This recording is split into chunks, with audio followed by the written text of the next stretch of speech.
Disclaimer: these are my rules, not the rules. Use it, improve it, or trash it. Tip 5. Solo versus context.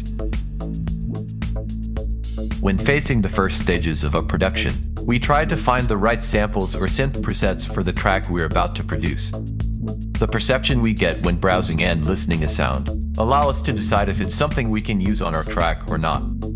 As soon as our groove have more elements, we realize that something we felt in the beginning is missing now. That's probably because listening to a kick, for example, in solo, is way different than the kick, the bass and the rest of the elements at the same time. Even if you have the best sound library, it doesn't mean your groove is going to work.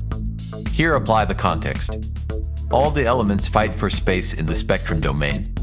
The lack of clarity is evident when two or more sounds collapses.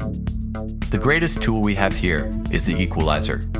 Removing small amount of frequencies on every individual sound will usually bring space for all the sounds involved to breath.